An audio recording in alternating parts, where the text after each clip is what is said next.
おはようございます。ケンです。今日のテスラはものすごく派手な新発表があったっていうよりも、今のテスラを理解する上で大事なニュースがいくつか出ています。特に今日見ておきたいのは3つです。1つ目は中国での FSD の承認について、2つ目はテスラ株がその答え待ちの状態でやや荒い動きになっていること、そして3つ目はテスラオーナーに関係するスーパーチャージャーの新しい待機システムとインドでの店舗の拡大です。本日もテスラに関する最新情報をお届けしていきますので、ぜひ最後までご視聴ください。まず最初に中国 FSD の話です。昨日の動画でもお伝えした通り、イーロン・マスクさんはトランプ大統領の中国訪問に同行し、中国側との会談に参加しました。このニュースはテスラ株にとってかなり大きな材料です。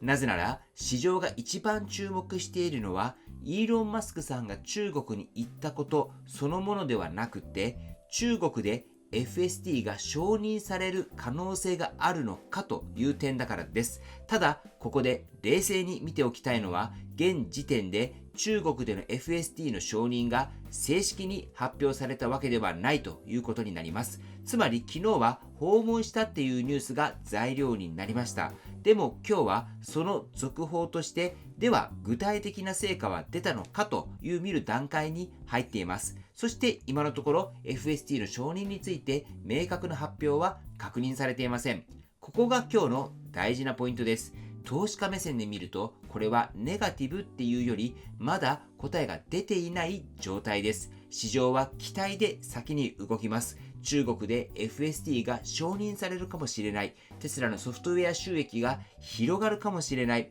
中国市場で再びテスラに追い風が吹くかもしれない。こういう期待が出ると株価は先に反応します。ただし、その後に正式な発表がなければ、短期的には利益確定が出やすくなります。これはテスラ株でよくある動きです。期待で上がって具体的な発表待ちで揺れる。今回の株価の動きもまさにこのパターンに近いと思います。今日のテスラ株は悪材料で大きく売られているというよりは、期待で上がった後に次の材料を待っている状態に見えます。ここで重要なのは、下落しているから悪い、上がっているからいいという単純な見方をしないことです。テスラ株は FSD、ロボタクシー、オプティマス、エネルギーなど期待値で大きく動きやすい銘柄です。だからこそ正式発表が出る前の段階では上下に触れやすくなります。今回も中国の訪問というポジティブな材料はあります。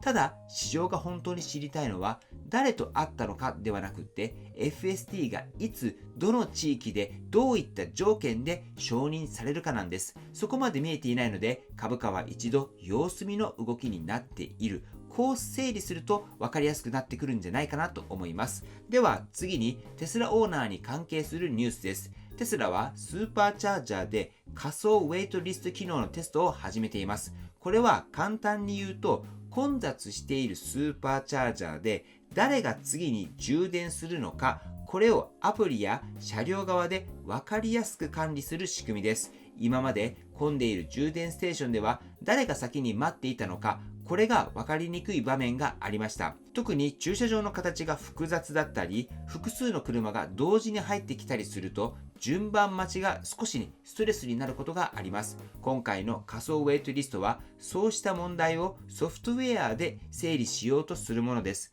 これは充電速度を速くする機能ではありません。バッテリー性能が上がるわけでもないんですけれども、オーナーの体験としてはかなり大事です。テスラの強みの一つは、車を売った後もソフトウェアアップデートで体験を改善できることです。今回のスーパーチャージャーのウェイトリストもまさにその一つだと思います。充電インフラっていうと、どうしても何機あるのか、どれくらい早いのかっていう話になりがちです。もちろんそれも大切です。でも実際にオーナーが感じるストレスは充電速度だけではありません。混んでいるのか、何分待つのか、自分は何番目なのか、横入りされないか、こういう細かい部分も体験にはかなり影響します。今回の機能はそうした現場のストレスを減らすための改善と言えます。派手なニュースではありませんが、オーナーにとってはかなり実用的なニュースになるのではないでしょうか。そしてもう一つ、インドでの動きです。テスラはインドのベンガルールに新しいエクスペリエンスセンターを開設しました。ベンガルールはインドの中でもテクノロジー都市として知られている場所です。そこでモデル Y などを展示し、インド市場での存在感を少しずつ広げています。ここで大事なのは、インドがすぐに中国のような大きな販売市場になると見るのはまだ早いということです。価格、関税、充電インフラ、所得水準、現地生産の有無など、インド市場にはまだ課題がたくさんあります。ですので、今日のニュースを見て、すぐにインドでテスラが爆売れするっていう考えるのは少し早いと思います。ただし、テスラがインドで拠点を増やしていること自体は抑えておく価値があります。なぜなら、インドは人口が多く、経済成長も続いていて、長期的には高級 EV やテクノロジーブランドへの関心が高まる可能性があるからです。特にベンガルールのような都市は IT 人材や富裕層も多く、テスラのブランドを見せる場所としてはかなり自然です。つまりこれは短期の販売台数ニュースというよりは、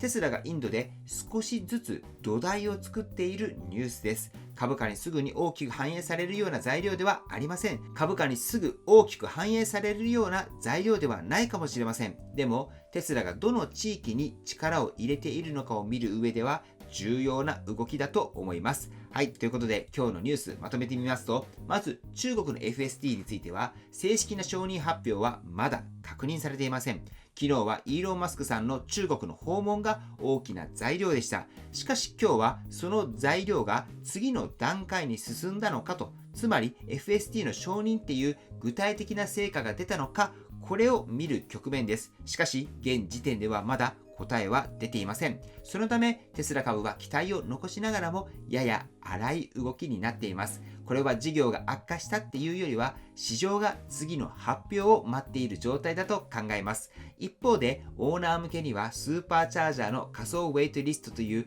かなり現実的な改善が出てきています。これは派手ではありませんが、実際にテスラに乗っている人にとってはかなり身近なアップデートです。充電待ちのストレスをどう減らすのか、順番をどう分かりやすくするのか、こういう改善はテスラのユーザー体験に直結します。そして事業面ではインドのベンガルールに新しいエクスペリエンスセンターを開設し、販売網を広げています。短期で大きな数字につながるかはまだ分かりませんが、テスラがインド市場で動きを止めていないことは確かです。今日のテスラを見る上で大事になってくるのは派手な未来の話に飛ばないことだと思います。今実際に何が起きているのか、市場は何を待っているのか、オーナー体験はどこが改善されようとしているのか、そしてテスラはどの地域で販売網を広げているのか、このあたりを一つずつ見ていくと、今日のテスラの状況がかなり整理できるんじゃないかなと思います。ということで今日のポイントは3つです。中国 FSD はまだ正式発表待ち、テスラ株はその答え待ちで荒い動き、そしてオーナー向けには充電待ちの改善、事業面ではインドの拡大が進んでいる。今日はこの3つを押さえておけば十分じゃないかなと思います。はい、ということで最後にテスラの株価をチェックしておきましょう。本日は少し下げて現在445ドルとなっております。はい、では本日の内容は以上です。今日の動画が参考になったと思われたら高評価をよろしくお願いします。僕の YouTube は毎日発信しています。僕の YouTube をご覧になってもらえばテスラの情報はほとんど網羅すると思いますので、チャンネル登録がまだな方はチャンネル登録の方をよろしくお願いいたします。では今日もご視聴していただきありがとうございます。テスラのある生活を楽しんでいきましょう。ではまた。推進です。もし最近電気代が高くなってきたなとか、災害の時の停電が心配だなって思っている方がいたら、ぜひ N 型太陽光パネルを検討されてください。この L 型太陽光パネルは従来のパネルよりも発電効率が高く、同じ面積でより多くの電力を発電できます。だから少ないスペースでもしっかり発電できて、結果的に電気代の節約につながります。さらに N 型は一般的なパネルと比べて劣化が少ないのが特徴です。だから長期間にわたって安定した発電量をキープできます。結果として将来的な電気代の節約効果も長続きします。しかもこの N 型パネルは曇りの日や朝夕でも発電効率が落ちにくい設計になっています。天気が悪くても安心してエネルギーを確保できるんです。これっていうのは EV の充電にも最適ですよね。僕自身も家に導入し非常に満足しています。これにプラスしてパワーウォールといった蓄電池があるとなおいいんじゃないかなと思います。パワーウォールに関しては今年パワーウォール3が発売予定ということなので、ぼちぼち何か新しい情報が出るんじゃないかなと思います。パワーウォール3の発売待たれている方もいらっしゃるんじゃないかなと思いますけれども、もし家の電気代をもっと安くしたいとか、災害時の停電対策を考えたいという方がいらっしゃったら、僕の方からあなたの地域でパワーウォールの取り扱い、N 型太陽光の取り扱いをしている代理店さんを紹介します。ご希望の方はまず概要欄にお問い合わせフォームを置いていますので、そこから問い合わせの方よろしくお願いいたします。はい、では今日も最後までご視聴していただきありがとうございます。素敵な一日をお過ごしください。ではまた。